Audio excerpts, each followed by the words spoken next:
నడిచినా కూర్చున్నా మోకాళ్ళ నొప్పులు వస్తున్నాయా? ప్రాణ పెయిన్ క్లినిక్ లో అధునాతన చికిత్సతో మోకాళ్ళ నొప్పులు తగ్గించుకోండి. నమస్తే, వెల్కమ్ టు మనం టీవీ. నేను వలి. కాంగ్రెస్ ప్రభుత్వం, తెలంగాణ ప్రభుత్వం 6 గ్యారెంటీలు అమలు చేసేందుకు వేగంగా అడుగులు వేస్తోంది. ఈ రోజు నుంచే అంటే 28 డిసెంబర్ నుంచే దరఖాస్తుల స్వీకరణ ప్రక్రియ అనేది ప్రారంభమవుతుంది.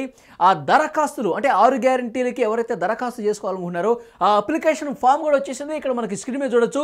తెలంగాణ రాష్ట్ర ప్రభుత్వం అభయహస్తం అని చెప్పి మెయిన్ హెడ్డింగ్తో ఈ ఫామ్ మనకి కనిపిస్తోంది. 6 గ్యారెంటీలు అప్లై చేసుకుందామని చెప్పి చాలామంది ఆశగా ఎదురు చూస్తున్నారు. అప్లికేషన్ ఫామ్ ఎప్పుడు వస్తుంది, దరఖాస్తు ఎప్పుడు చేసుకోవాలని చెప్పి చాలామంది వెయిట్ చేస్తున్న పరిస్థితి చూస్తున్నాం. ఈ రోజు నుంచే 28 డిసెంబర్ నుంచే అప్లికేషన్స్ అనేవి మనం నింపేసి అప్లై చేసుకోవడానికి అవకాశం కల్పించింది తెలంగాణ ప్రభుత్వం. ఇక్కడ మనం చూడొచ్చు, ప్రజాపాలన మీరు చూస్తున్నారు. అప్లికేషన్ ఫామ్ 6 గ్యారెంటీలకు సంబంధించి దరఖాస్తు చేసుకునే ఫామ్ మీకు కనిపిస్తుంది. ఇక్కడ ప్రజాపాలన 28/12/2023 ఈ రోజు నుంచి 6/1/2024 జనవరి 6వ తారీఖు వరకు మీరు దరఖాస్తులు చేసుకోవచ్చు. ఈ అప్లికేషన్, ఈ ఫామ్స్ నింపేసి సంబంధిత అధికారులకు ఇవ్వాల్సి ఉంటుందన్నమాట. ఆ దరఖాస్తు ఏ విధంగా ఉంటుందనేది చూద్దాం. ఇక్కడ మహాలక్ష్మి, రైతు భరోసా, గృహజ్యోతి, ఇందిరమ్మ ఇండ్లు, చేయూత పథకముల కొరకు అంటే 5 గ్యారెంటీలు ఇచ్చారండి. ఇక్కడ మహాలక్ష్మి పథకం ఒకటి, తర్వాత రైతు భరోసా, గృహజ్యోతి, ఇందిరమ్మ ఇండ్లు, చేయూత పథకముల కొరకు అని చెప్పి చాలా స్పష్టంగా చెప్పారు. అంటే విద్యా భరోసా కార్డు ఒకటి ఉంది, ఒక గ్యారెంటీ, అది ఇందులో ప్రస్తావించలేదు. దానికి వేరే రకంగా అంటే విద్యార్థులకు సంబంధించి కేవలం కాబట్టి దానికి వేరే ఫామ్ ఇచ్చే అవకాశం అయితే కనిపిస్తుంది. కేవలం 1, 2, 3, 4, 5 పథకాలకు సంబంధించి 5 గ్యారెంటీలకు సంబంధించి ఎవరైతే అర్హులు ఉంటారో వాళ్ళు తప్పకుండా ఈ ఫామ్ ఫిలప్ చేసి అధికారులకు ఇవ్వాల్సినటువంటి అవసరం ఉంటుంది. ఆ ఫామ్ ఏ విధంగా ఉంటుంది, ఏ విధంగా ఫిల్ చేయాలి, ఈ విషయాలన్నీ కూడా ఈ వీడియో ద్వారా మీకు తెలియజేస్తాను. ముందుగా కుటుంబ వివరాలు, దరఖాస్తుదారు వివరాలు అనమాట. కొంచెం జూమ్ చేస్తాను మీకు. దరఖాస్తుదారు ఇంటి యజమాని పేరు, పూర్తి పేరు రాయాలి. దరఖాస్తు సంఖ్య అనేది అధికారులకు మనం ఇచ్చినప్పుడు వాళ్ళొక నెంబర్ వేసి ఇస్తారనమాట. ఇక్కడ చూడొచ్చు, దరఖాస్తుదారు ఇంటి యజమాని పేరు, పూర్తి పేరు రాయాలి ఇక్కడ. తర్వాత స్త్రీ అయితే స్త్రీ, పురుషుడైతే పురుషుడు, ఇతరులైతే ఇతరులు. అంటే టిక్ మార్క్ పెట్టాలండి. ఇక్కడ మనకి స్పష్టంగా అధికారులు కూడా చెప్పారు, రైట్ మార్క్ పెట్టాలి. తర్వాత ఎస్సీ అయితే ఎస్సీ, ఎస్టీ అయితే ఎస్టీ, ఇక్కడ బీసీ, మైనారిటీ, ఇతరులు ఉంది.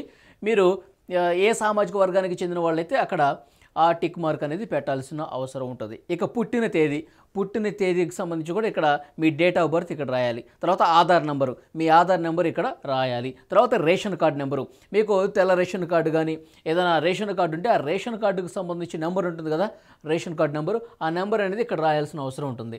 తర్వాత మొబైల్ నెంబరు, మీరు వాడుతున్నటువంటి మొబైల్ అంటే ఆధార్కి మీ మొబైల్ నెంబర్ లింక్ ఉంటుంది కదా, మీ బ్యాంక్ అకౌంట్కి మీ మొబైల్ నెంబర్ లింక్ ఉంటుంది కదా, మీరు వాడుతున్నటువంటి ఆ మొబైల్ నెంబరు ఇక్కడ ఎంటర్ చేయాల్సిన అవసరం ఉంటుంది. తర్వాత వృత్తి, మీరేం పని చేస్తున్నారు, మీ జాబ్ ఏంటి, ఆ వృత్తి కాలంలో మీరు అక్కడ ఎంటర్ చేయాల్సిన అవసరం ఉంటుంది. తర్వాత కుటుంబ సభ్యుల వివరాలు అంటే మీ భర్త అయితే భర్త, భార్య అయితే భార్య, తర్వాత పిల్లలు ఎంతమంది, ఈ దీనికి సంబంధించిన డీటెయిల్స్ అన్నీ కూడా ఇక్కడ రాయాలి.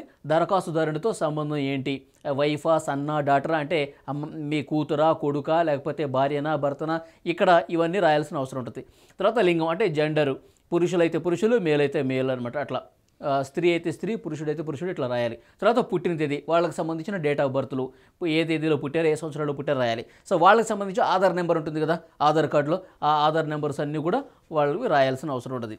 ఇక తర్వాత చిరునామా, మీరు ఉంటున్నటువంటి ఇంటికి సంబంధించిన అడ్రస్సు ఇక్కడ పూర్తిగా రాయాలి. ఇంటి నెంబర్ మనకు కనిపిస్తోంది, వీధి, ఏ వీధి అయితే ఆ వీధి, గ్రామము, మున్సిపాలిటీ, ఏ గ్రామము ఏ మున్సిపాలిటీకి చెందుతుంది, తర్వాత మండలం ఏదైనా ఉంటే మండలం రాయాలి. తర్వాత వార్డు నెంబరు, మీరు ఉంటున్నటువంటి వార్డు నెంబరు, తర్వాత ఏ జిల్లా కిందకు వస్తారు అది రాయాలి. తర్వాత అభయహస్తం గ్యారంటీ పథకాలు లబ్ధి పొందటానికి వివరాలు, కావాల్సిన పథకాల లబ్ధి కొరకు టిక్ చేయండి అని చెప్పి, రైట్ మార్క్ టిక్ చేయండి అని చెప్పి ఇక్కడ స్పష్టంగా ఇచ్చారు. సో మహాలక్ష్మి పథకం ఫస్ట్ పథకం అనమాట. ప్రతి నెల 2,500 రూపాయల ఆర్థిక సహాయం. ఒక గ్యారెంటీలో మహాలక్ష్మి పథకం కింద 2,500 రూపాయలు ప్రతి పేద మహిళకి ఇస్తామని ఒక గ్యారెంటీ ఇచ్చారు కాబట్టి అది మీకు వర్తిస్తుందని భావిస్తే ఇక్కడ టిక్ పెట్టండి. తర్వాత 500 రూపాయలకు గ్యాస్ సిలిండరు, మహాలక్ష్మి పథకంలోనే 500 రూపాయలకే గ్యాస్ సిలిండర్ ఇస్తామని చెప్పి ఏ ఒక గ్యారెంటీలో, మహాలక్ష్మి పథకం గ్యారెంటీలో ఇది కూడా ఉందన్నమాట. సో ఈ 500 రూపాయల గ్యాస్ సిలిండర్ కూడా మాకు కావాలి, మేము కూడా దానికి అర్హత పొందుతామని చెప్పి మీరు భావిస్తే కనుక ఇక్కడ కూడా టిక్ చేయాలి. ఇక్కడ టిక్ పెడితే మీరు గ్యాస్ కనెక్షన్ నెంబరు, మీ గ్యాస్కి కనెక్షన్ నెంబర్ ఉంటుంది కదా, కనెక్షన్ నెంబరు అది రాయాలి. తర్వాత సరఫరా చేస్తున్నటువంటి కంపెనీ పేరు, మీది ఇండియన్ గ్యాసా, హెచ్పి గ్యాసా, ఇంకేదైనా గ్యాస్ ఉంటే కంపెనీ పేరు ఇక్కడ రాయాలి. సంవత్సరానికి వినియోగిస్తున్న గ్యాస్ సిలిండర్లు, అందాజుగా ఒక సంవత్సరానికి మీరు ఎన్ని గ్యాస్ సిలిండర్లు వాడతారు, 6, 8, 7 ఆ నెంబర్ ఏదైనా ఉంటే ఇక్కడ రాయాల్సిన అవసరం ఉంటుంది. తర్వాత ఇంకొక గ్యారెంటీకి సంబంధించి రైతు భరోసా పథకం. ఇక్కడ రైతులకు ప్రతి ఏటా ఎకరానికి 15,000 రూపాయలు ఇచ్చేటువంటి గ్యారంటీ పథకం ఇది. మీరు రైతు అయితే రైతు దగ్గర టిక్ పెట్టాలి, లేదు నేను కౌలు రైతు అని భావిస్తే కనుక కౌలు రైతు దగ్గర టిక్ మార్క్ పెట్టాలి. పట్టాదారు పాసు పుస్తకం నెంబర్లు, పాస్ పుస్తకం నెంబర్స్ ఉంటాయి కదా, ఆ నెంబర్స్ ఇక్కడ రాయాలి. తర్వాత సాగు చేస్తున్నటువంటి భూమికి సంబంధించిన వివరాలు. మీకు రైతు భరోసా కింద ప్రతి ఏటా ఎకరానికి 15,000 రూపాయలు రావాలంటే కనుక సాగు చేస్తున్నటువంటి భూమికి సంబంధించిన వివరాలు ఇక్కడ రాయాలి. సర్వే నెంబర్ ఏంటి, విస్తీర్ణం ఎంత ఉంది, దీనికి సంబంధించిన వివరాలు కూడా ఈ కాలంలో ఫిలప్ చేయాలి రైతులు, కౌలు రైతులు. తర్వాత వ్యవసాయ కూలీలకు ఏటా 12,000 రూపాయలు ఇస్తానది కాంగ్రెస్ ప్రభుత్వం. కాంగ్రెస్ ఎన్నికల ప్రచారంలోనే చాలా స్పష్టంగా ఈ 6 గ్యారెంటీల ప్రస్తావన తీసుకొచ్చిన విషయం తెలిసిందే. కౌలు రైతులకు ఇస్తాము, అలాగే రైతు కూలీలకు కూడా 12,000 రూపాయలు ఇస్తాం. ఇప్పుడు కూలీలు అనేసరికి ఉపాధి హామీ కూలీల కింద చాలామంది నమోదైన విషయం తెలిసిందే. వాళ్ళే ఇప్పుడు వ్యవసాయ కూలీలుగా పనిచేస్తున్నటువంటి పరిస్థితి కూడా ఉంది. సో ఉపాధి హామీ కార్డు నెంబర్, మీ దగ్గర ఉపాధి హామీకి సంబంధించే కార్డు ఉంటే కనుక దాని మీద ఒక నెంబర్ ఉంటుంది.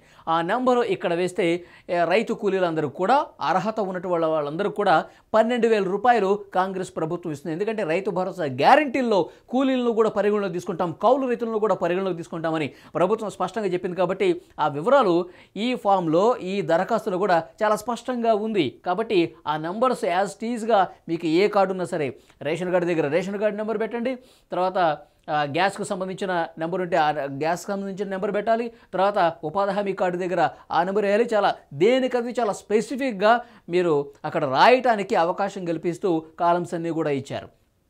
నెక్స్ట్ ఇక్కడ మనం చూడొచ్చు ఇందిరమ్మ ఇండ్లు పథకం. ఇందిరమ్మ ఇండ్లు పథకం దగ్గర ఇది కూడా ఒక గ్యారంటీ ఉంది కదా. ఇందిరమ్మ ఇళ్ళు అంటే ఇళ్ళు లేని వారికి, అర్హులైన నిరుపేదలకు ఇందిరమ్మ ఇళ్ళు ఇస్తామని చెప్పారు. సో ఇల్లు లేని అర్హులైన కుటుంబానికి ఒక కాలం కనిపిస్తుంది. ఇక్కడ 1.1 ఇచ్చారు. ఇంటి నిర్మాణానికి ఆర్థిక సాయం కావాలి అన్నప్పుడు ఇక్కడ టిక్ మార్క్ పెట్టాలి. ఇల్లు లేని అర్హులైన కుటుంబాలకు ఇక్కడ 1.1 పెట్టారు. ఇంటి నిర్మాణానికి ఆర్థిక సాయం 5 లక్షల రూపాయలు కాంగ్రెస్ ప్రభుత్వం ఇంటి స్థలం ఉండి ఇంటి నిర్మాణం చేసుకోవడానికి 5 లక్షల రూపాయలు ఇస్తామని చెప్పారు. అసలు ఆ స్థలమే లేదు, ఇల్లు లేదు, స్థలం లేదు అన్నప్పుడు డెఫినెట్గా ఇక్కడ టిక్ మార్క్ పెట్టాల్సిన అవసరం అయితే కనిపిస్తోంది. తర్వాత అమరవీరులు మరియు ఉద్యమకారులకు 250 చదరపు గజాల ఇంటి స్థలం. అమరవీరులు కుటుంబం అంటే ఉద్యమంలో అసువులు బాసినటువంటి కుటుంబానికి సంబంధించిన సభ్యులు ఎవరైనా ఉంటే వాళ్ళకు కూడా ఇక్కడ 250 చదరపు గజాల ఇంటి స్థలం కాంగ్రెస్ ప్రభుత్వం ఇస్తుంది. ఎవరైనా ఉద్యమంలో చనిపోయిన వాళ్ళు ఉంటే డెఫినెట్గా ఈ కాలం దగ్గర టిక్ మార్క్ పెట్టాలి. అమరవీరులు అంటే ఉద్యమంలో చనిపోయిన వాళ్ళు వాళ్ళ పేరు రాయాలి, అమరులైన సంవత్సరం, ఏ సంవత్సరంలో చనిపోయారు, తర్వాత దానికి సంబంధించిన ఎఫ్ఐఆర్ నెంబర్ ఉంటుంది కదా, ఆ సమయంలో ఆ నెంబర్ వేయాలి. తర్వాత డెత్ సర్టిఫికేట్ నెంబరు, చనిపోయినప్పుడు డెత్ సర్టిఫికేట్ నెంబర్ కూడా ఇస్తారు కదా, ఆ నెంబర్ ఇక్కడ పూర్తి చేయాలి. ఇక్కడ చేస్తే అప్పుడు 250 చదరపు గజాల ఇంటి స్థలం అనేది ప్రభుత్వం ఇస్తుంది. తెలంగాణ ఉద్యమంలో పాల్గొన్నారా? అవును కాదు 2 బాక్సులు కనిపిస్తున్నాయి. ఇక్కడ ఉద్యమంలో పాల్గొంటే అవును అని దగ్గర రైట్ మార్క్ టిక్ పెట్టాలి. తర్వాత అయినచో సంబంధిత ఎఫ్ఐఆర్ నంబరు మరియు సంవత్సరం. ఉద్యమంలో మీరు పాల్గొన్నప్పుడు అరెస్ట్ చేస్తారు కదా, అరెస్ట్ చేసి జైలుకు పంపిస్తారు కదా, కేసు నమోదవుతుంది కదా ఉద్యమంలో చురుగ్గా పాల్గొన్నప్పుడు. ఆ ఎఫ్ఐఆర్ నెంబర్ అయితే రాయాలి, ఆ ఇయర్ కూడా ఇక్కడ రాయాలన్నమాట. తర్వాత ఒకవేళ జైలుకు వెళ్ళినచో వాటి వివరాలు. మీరు ఏ జైలుకి వెళ్ళారు, ఉద్యమం చేసినప్పుడు మిమ్మల్ని పోలీసులు అదుపులోకి తీసుకుని కేసు నమోదు చేసి అరెస్ట్ చేసినప్పుడు మీరు ఏ జైలుకి వెళ్ళారు, ఎక్కడ, ఆ స్థలం ఏంటి. తర్వాత శిక్ష సంబంధిత వివరాలు, మీ మీద ఎలాంటి కేసు బుక్ అయింది, శిక్షా కాలానికి సంబంధించి దానికి సంబంధించిన కూడా కాలంలో కూడా ఇక్కడ ఆ వివరాలు నమోదు చేయాల్సి ఉంటుంది. నెక్స్ట్ మరొక పథకం అండి గృహజ్యోతి పథకం. గృహజ్యోతి పథకం మనకు కనిపిస్తుంది. 1 కుటుంబానికి ప్రతి నెల 200 యూనిట్ల ఉచిత విద్యుత్తు. మనకి 6 గ్యారెంటీలో స్పష్టంగా ఉంది. 200 యూనిట్ల లోపు ఎవరైతే విద్యుత్తును వాడుకుంటారో వాళ్ళకి ఫ్రీ అనమాట. ఎలాంటి కరెంటు బిల్లు కట్టాల్సిన పని లేదు. దానికి సంబంధించినటువంటి ఇక్కడ మనకు కనిపిస్తోంది. మీ నెలసరి గృహ విద్యుత్ వినియోగం 0 నుంచి 100 యూనిట్లు వస్తుందా, 100 నుంచి 200 యూనిట్లు వస్తుందా, 200 యూనిట్ల పైన వస్తుందా. ఇప్పుడు 200 యూనిట్ల లోపు అన్నారు, మీకు ఎంత వస్తుందో ఇక్కడ దానికి టిక్ పెట్టాలి. టిక్ పెడితే దాన్ని బట్టి మీరు అర్హులా కాదా అని నిర్ణయిస్తారు. దానికి 200 యూనిట్ల లోపు ఉంటే కనుక ఫ్రీ కరెంటు, మీకు కరెంటు బిల్లు కట్టాల్సిన అవసరం ఉండదు. గృహ వినియోగ విద్యుత్ మీటర్ కనెక్షన్ సంఖ్య అంటే విద్యుత్ మీటర్ ఉంటుంది కదా, మీటర్కు నెంబర్ ఉంటుంది, ఆ నెంబర్ ఇక్కడ రాయాల్సిన అవసరం ఉంది. నెక్స్ట్ చేయూత పథకం. చేయూత పథకం అంటే మనకు తెలిసిందే, పెన్షన్ 4,000 రూపాయలకు పెంచుతామని చెప్పి ఒక గ్యారంటీగా ఇచ్చారు. ఇది కూడా అమలు కావాలంటే, ఇది కూడా రావాలంటే మనకి 4,000 రూపాయలు పెన్షన్ రావాలంటే దానికి సంబంధించినటువంటి అర్హులు ఎవరు, మీరు ఏ కేటగిరీకి చెందుతారు, ఆ డీటెయిల్స్ కూడా ఇక్కడ అడిగారు. దివ్యాంగుల దగ్గర ఇక్కడ బాక్స్ ఇచ్చారు. దివ్యాంగులు అయితే కనుక ఇక్కడ టిక్ పెట్టాలి. సదరు సర్టిఫికేట్ నెంబర్, ఇప్పుడు హ్యాండిక్యాప్కి సంబంధించి ఈ కాలం అనమాట. హ్యాండిక్యాప్ అయితే కనుక టిక్ పెట్టాలి. హ్యాండిక్యాప్ సర్టిఫికేట్ ఉంటుంది కదా, ఆ సర్టిఫికేట్కి సంబంధించిన నెంబరు ఇక్కడ రాయాల్సిన అవసరం ఉంది. తర్వాత ఇతరులు అంటే వృద్ధాప్య, అంటే ఓల్డ్ ఏజ్ పీపుల్, ముసలివాళ్ళు, వాళ్ళు ముసలివాళ్ళు అయితే, వృద్ధులైతే ఇక్కడ టిక్ పెట్టాలి. తర్వాత గీత కార్మికులు అయితే ఇక్కడ టిక్ పెట్టాలి. డయాలసిస్ బాధితులు అయితే టిక్ పెట్టాలి. బీడీ కార్మికుల జీవనభృతి, ఒంటరి మహిళ జీవనభృతి ఇక్కడ టిక్లు పెట్టాలన్నమాట. వాళ్ళు అర్హులు ఎవరైతే ఏ కాలంకి వాళ్ళు చెందుతారో వాళ్ళు ఇక్కడ టిక్ పెట్టాల్సిన అవసరం కనిపిస్తుంది. వితంతు అయితే ఇక్కడ టిక్ పెట్టాలి. చేనేత కార్మికులు అయితే ఇక్కడ టిక్ పెట్టాలి. ఎయిడ్స్ వ్యాధిగ్రస్తులు అయితే ఇక్కడ టిక్ పెట్టాలన్నమాట. పైలేరియా బాధితులు, బీడీ టేకేదారు జీవనభృతి. సో ప్రతి కాలం కూడా ఎవరైతే అర్హులు ఉన్నారో, ఈ కేటగిరీస్ కింద ఎవరైతే చెందుతారో వాళ్ళందరూ కూడా ఆయా బాక్స్ దగ్గర టిక్ పెట్టాలన్నమాట. వృద్ధులైతే ఇక్కడ పెట్టాలి, గీత కార్మికులు, అట్లా ప్రతి దానికి కూడా స్పెషల్ బాక్స్ ఇచ్చారు. ఆ బాక్స్లో రైట్ టిక్ మార్కు పెడితే మీరు ఆ కేటగిరీకి చెందుతారు. అప్పుడు 4,000 రూపాయల పెన్షన్ అనేది ఇస్తారు. ఓకే, దివ్యాంగుల పింఛన్ అయితే 6,000 రూపాయలు వస్తుందండి. ఇప్పుడు మిగతా అందరికీ 4,000 రూపాయలు ఇస్తారు. దివ్యాంగులు అంటే హ్యాండిక్యాప్ పీపుల్ ఎవరైతే ఉన్నారో వాళ్ళకి 2,000 రూపాయల అదనం, 6,000 రూపాయలు వాళ్ళకు వస్తుంది. నెక్స్ట్ మనం చూస్తున్నాము, తెలంగాణ రాష్ట్ర ప్రభుత్వం 6 గ్యారెంటీలకు సంబంధించి మనకి ఇందిరాగాంధీ గారి బొమ్మ కనిపిస్తోంది. మహాలక్ష్మి, గృహజ్యోతి, యువ వికాసం, ఇందిరమ్మ ఇండ్లు, చేయూత, రైతు భరోసా. ఇక్కడ యువ వికాసం ఒక్కదానికే ఈ ఫామ్లో అవకాశం కల్పించలేదు. తర్వాత మళ్ళీ దానికి సెపరేట్ కేటగిరీ కింద తీసుకున్నారు. ప్రస్తుతం ఈ ఫామ్లో అయితే 5 గ్యారెంటీలకు సంబంధించి పూర్తిగా దరఖాస్తు వారంలో కనిపించినాయి. ఇక లాస్ట్లో మనం ఇక్కడ చూడొచ్చండి, జతపరచవలసిన ప్రతులు. ఈ ఫామ్ నింపిన తర్వాత దీనికి మనం అదనంగా ఎలాంటి ఫామ్స్ మనం జత చేయాలి. ఆధార్ కార్డు జిరాక్స్ ప్రతి, మన ఆధార్ కార్డుకి సంబంధించిన జిరాక్స్ అటాచ్ చేయాలి. తర్వాత తెల్ల రేషన్ కార్డు జిరాక్స్ ప్రతి, తెల్ల రేషన్ కార్డుకి సంబంధించిన ఉంటుంది కదా తెల్ల రేషన్ కార్డు, దాన్ని జిరాక్స్ తీసుకుని ఆ ప్రతిని కూడా, ఆ పేపర్ను కూడా దానికి అటాచ్ చేయాలన్నమాట. పైన సమర్పించిన వివరాలన్నీ వాస్తవమని ధృవీకరిస్తున్నాను.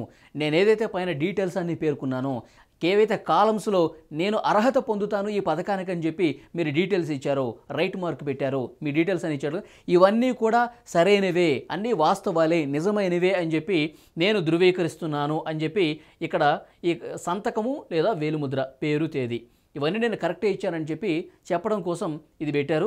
ఇక్కడ మీ సంతకం పెట్టాలి, మీ పేరు రాయాలి, ఏ డేట్లో ఇచ్చింది ఆ డేట్లో రాయాలి. తర్వాత ఇక్కడ మనం చూడొచ్చు, నెక్స్ట్ కాలం కనిపిస్తుంది, ప్రజాపాలన దరఖాస్తు రసీదు. దరఖాస్తు సంఖ్య అనేది ఎవరైతే తీసుకుంటున్నారో అధికారులు వాళ్ళకు నెంబర్ ఇస్తారు, మనకి అధికారు రాస్తారు.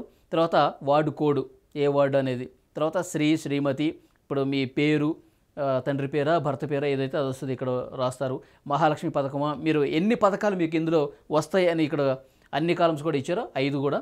మహాలక్ష్మి పథకమా, రైతు భరోసానా, లేదంటే ఇందిరమ్మ ఇండ్ల, లేదంటే 3 వస్తాయా, తర్వాత గృహజ్యోతి పథకం 4, తర్వాత చేయూత పథకం 5, 5టికి అర్హత పొందుతారా, 3టికేనా, లేదంటే 2టికేనా, ఎన్నింటికి మీరు అర్హత సాధిస్తారనేది అన్ని రైట్ మార్కులు ఇక్కడ పెట్టాలన్నమాట. తర్వాత ఈ వార్డు నెంబరు, మండలం, జిల్లా, తేదీ, గ్రామానికి సంబంధించిన మీ వార్డుకి సంబంధించిన డీటెయిల్స్ ఇక్కడ అన్ని అధికారి రాస్తారు. తర్వాత అధికారి ఇక్కడ సంతకం చేస్తారు. పేరు, హోదా, ముద్ర, అధికారికి సంబంధించిన వివరాలు కూడా ఉన్నాయి. మీ దరఖాస్తును ఎవరైతే రిసీవ్ చేసుకున్నారో, ఇప్పుడు గ్రామాల్లో అయితే గ్రామ సభల్లో, పట్టణాలు, నగరాల్లో అయితే బస్తీ సభలు పెడతారు. ఈ రోజు నుంచి అవి కూడా ప్రారంభమవుతున్నాయి. మీ దరఖాస్తులు వాళ్ళకి ఇచ్చిన తర్వాత సంబంధిత అధికారి, మీ ఏరియాలో ఉండేటువంటి, మీ వార్డులో ఉన్నటువంటి అధికారి, మీ గ్రామంలో ఉన్నటువంటి అధికారి దీన్ని రిసీవ్ చేసుకొని ఆయనే సంతకం పెట్టి, ఆయన పేరేంది, ఆయన హోదా ఏంది, ఆయనకు సంబంధించిన డీటెయిల్స్ అన్నీ కూడా ఆయన పెట్టి మీ దరఖాస్తుకు ఒక నెంబర్ ఇచ్చి, ఈ రిసీటు ప్రజాపాలన దరఖాస్తు రసీదు అని ఉంది కదా, ఇది చించి మీకు ఇస్తాడనమాట. మళ్ళీ మీరు ఆన్లైన్లోనా లేకపోతే మళ్ళీ గ్రామ సభలు పెట్టినప్పుడు మీరు అర్హత పొందారా లేదా, మీ రిసీట్ నెంబరు ఏ స్థితిలో ఉంది, ఇవన్నీ కూడా ఈ నెంబర్ ఉంటే మనం తెలుసుకోవచ్చు అనమాట. సో డెఫినెట్గా ఇది ఒక మంచి ప్రోగ్రామ్గా మనకు కనిపిస్తోంది. ఎందుకంటే 6 గ్యారెంటీలకు సంబంధించి, ఇందులో 5 గ్యారెంటీలకు సంబంధించి దరఖాస్తుకు అవకాశం కల్పించారు. పూర్తిగా మొత్తం తెలుగులో ఉంది, ఎక్కడా ఎవరు ఇబ్బంది పడాల్సిన పని లేదు. మంచిగా చదువుకొని మీరు దేనికైతే అర్హత పొందుతారని మీరు భావిస్తారో డెఫినెట్గా అక్కడ రైట్ మార్కులు, టిక్ మార్కులు పెట్టుకొని సంబంధిత అధికారికి మీరు ఇస్తే కనుక వెంటనే స్క్రూటినీ కూడా ప్రారంభమైపోతుంది. ఎందుకంటే ఇక్కడ మనం చూడొచ్చు 6వ తారీఖు వరకు దరఖాస్తు చేసుకోవచ్చని ఇక్కడ మనకి పైన మొదటి పేజీలోనే పైన హెడ్డింగ్లోనే ఉంది. 28/12/2023 నుంచి 6/1/2024 6వ తారీఖు వరకు మనం దరఖాస్తు చేసుకునే అవకాశం ఉంది. 6వ తారీఖు తర్వాత ఇక ఇందులో వచ్చినటువంటి ఫామ్స్ అన్నీ కూడా, దరఖాస్తులన్నీ కూడా పరిశీలిస్తారనమాట అధికారులు. ఎవరు అర్హత సాధిస్తున్నారు, ఎవరు కాదు, ఎవరు నిజమైనటువంటి విషయాలు ఇచ్చారో లేదన్నది కూడా పూర్తి స్థాయిలో అధికారులు పరిశీలన చేస్తారు. పరిశీలించిన తర్వాత అర్హులందరినీ కూడా ఒక పక్కకు పెట్టేసి వాటిని త్వరగా అమలయ్యే విధంగా ప్రభుత్వం 100 రోజుల్లోనే 6 గ్యారెంటీలు కూడా అమలు చేసి తీరుతామని చెప్పి ఒక పక్క ప్రకటనలు చేస్తున్న విషయం కూడా మనకు తెలిసింది. సో డెఫినెట్గా వీలైనంత త్వరగా అర్హత పొందిన వాళ్ళని గుర్తించి వాళ్ళకి అమలు చేసే అవకాశం చాలా స్పష్టంగా కనిపిస్తుంది. సో అందరూ కూడా త్వరపడండి. ఫామ్ అయితే వచ్చేసింది. 28 నుంచి జనవరి 6వ తారీఖు వరకు ఈ దరఖాస్తులు ఫిల్ చేసి ఇక్కడ మన ఇంటి దగ్గరికే, మన గ్రామంలోకి, మన వార్డు దగ్గరికే అధికారులు వస్తారు, సభలు పెడతారు. సో వాళ్ళకే ఇస్తే కనుక డెఫినెట్గా రిసీవ్ చేసుకున్నట్టుగా, మీ దరఖాస్తును మేము స్వీకరించామన్నట్టుగా మనకి ఈ దరఖాస్తు ఫారంలోనే చివరి పేజీలో ఆ రిసీట్ కూడా ఉంది. దాన్ని చించి మనకి మళ్ళీ ఇస్తారు. ఆ నెంబర్ కూడా కేటాయిస్తారు. తర్వాత మన దరఖాస్తు ఫారం పరిస్థితి ఏంటి, ఎంతవరకు ముందుకెళ్ళింది, ఎప్పుడు అర్హత పొందుతుంది, దీనికి సంబంధించి కూడా డీటెయిల్స్ ఎప్పటికప్పుడు ఆ నెంబర్ ద్వారా మనం తెలుసుకునే అవకాశం ఉంది. Thank you.